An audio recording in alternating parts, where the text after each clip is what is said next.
Hello students, how are you all? I hope તમે મજામાં હશો. Hello two everyone.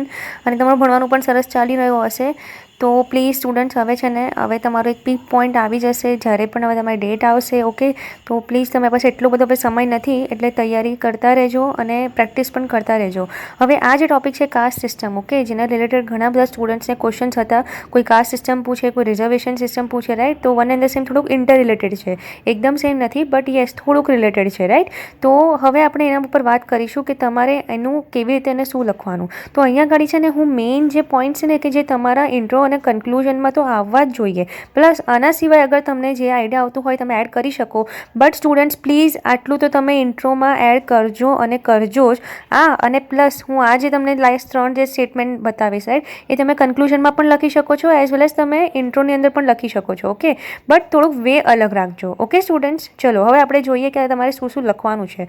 First, caste system has been an integral part of Indian society since thousands of years, right? Thousands of years. હવે તમને એટલું તો ખબર જ છે, રાઈટ, કે આ અત્યારે નથી કાસ્ટ સિસ્ટમ. ઓકે, ઊંચી જાત નીચી જાત જે પણ લોકો અત્યારે આટલું બધું આમ વેરી ડિવિઝિબલ કે આ આવા આ તેવા આવું કરે છે, આ આજના જમાનામાં નથી. આ છે ને વર્ષોથી ચાલતું આવ્યું છે. તમને ને મને બંનેને ખબર છે, રાઈટ? ઇવન તો માણસ ખાલી ગુણથી ઓળખાતો હોય છે અને કુળથી નહીં. સ્ટીલ આનું આ બધું પહેલાંથી જ આવતું આવ્યું છે. ઠીક છે. Second is, caste system is a structure of a society that defines your caste at the time of your birth.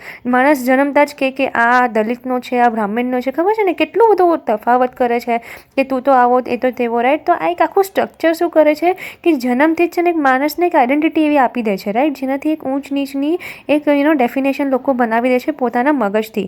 Okay students, જે એકચ્યુઅલમાં ખોટું છે. Okay, but no worries. આપણે તો અહીંયા આગળ આપણે એક એસેને શોર્ટ નોટની અંદર આપણે કયા એના કોર પોઈન્ટ્સ લખવા એના માટે ડિસ્કસ કરીશું. તો હું એ બહુ કોઈના લાઈક ફેવરને એવા નહીં બનવું, એકદમ ડિપ્લોમેટિકલી જ સમજાવીશ. કે પહેલાં તો એક મારો વ્યૂ તમને કહી દઉં કે માણસ હંમેશા પોતાના ગુણથી વધારે ઓળખાતું હોય છે કુળ કરતાં. નો ડાઉટ માણસ કુળથી વધારે જજ કરતું હોય છે, બટ સ્ટીલ ગુણથી માણસ વધારે ઓળખાય. ઠીક છે સ્ટુડન્ટ્સ. સો નાવ હવે થર્ડ પોઈન્ટ છે, casteism in India has its origin in the ancient period. Okay students please આને મેન્શન કરો ના ભૂલતા. આ એન્શિયન્ટ પીરિયડનું ઓરિજિન છે. ઓકે, એ કહેવાય ને જાતિવાદ કે આની જાત આ જાતથી છે, આની જાતથી છે, એવું કરતા હતા. તો એ એન્શિયન્ટ પીરિયડથી આપણે જે ફર્સ્ટ પોઈન્ટમાં જોયું એ પણ. જો સ્ટુડન્ટ્સ તમને ના યાદ રહેતું હોય તો પ્લીઝ આને લર્ન કરી લેજો.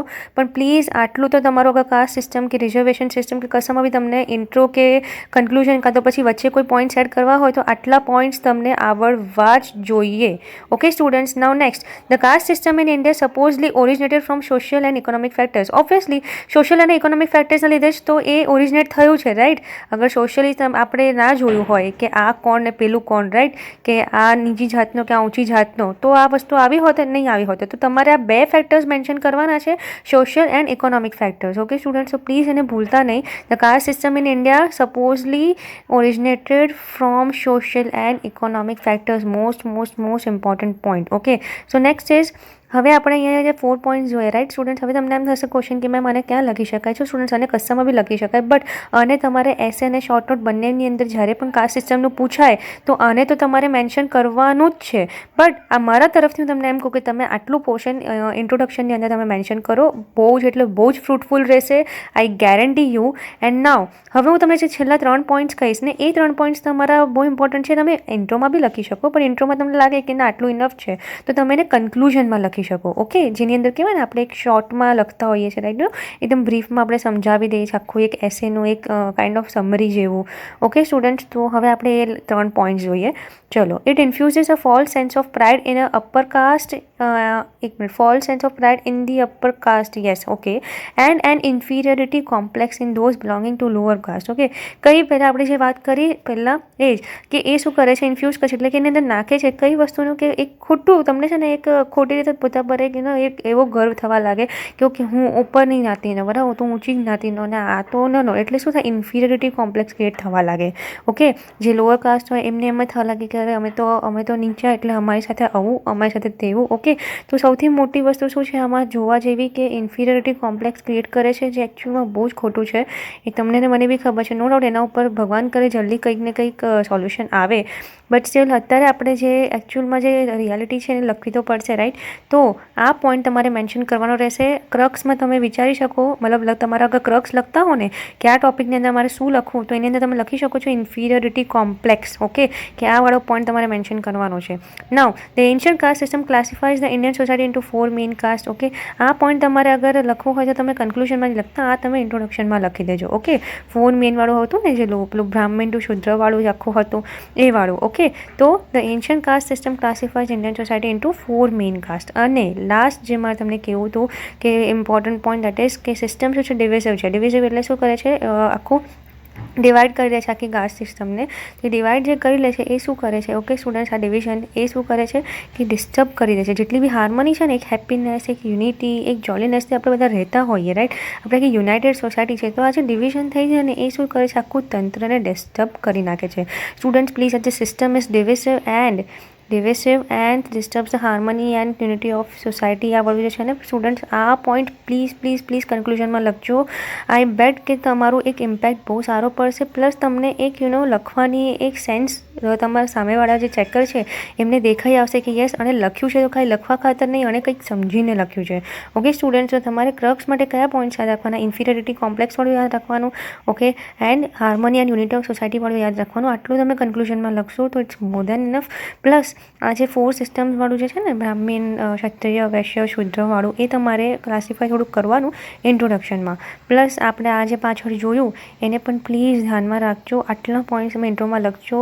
સ્ટુડન્ટ શું થશે ખબર, તમારી first impression is last impression.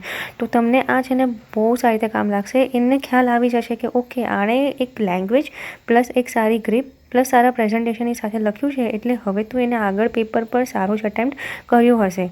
So I hope તમને આ સમજ પડી ગઈ હોય આખું આ સિસ્ટમવાળું, કે તમારે શોર્ટ નોટ કે પછી એસે આમાં આટલા પોઈન્ટ્સ તો મેન્શન કરવાના જ છે.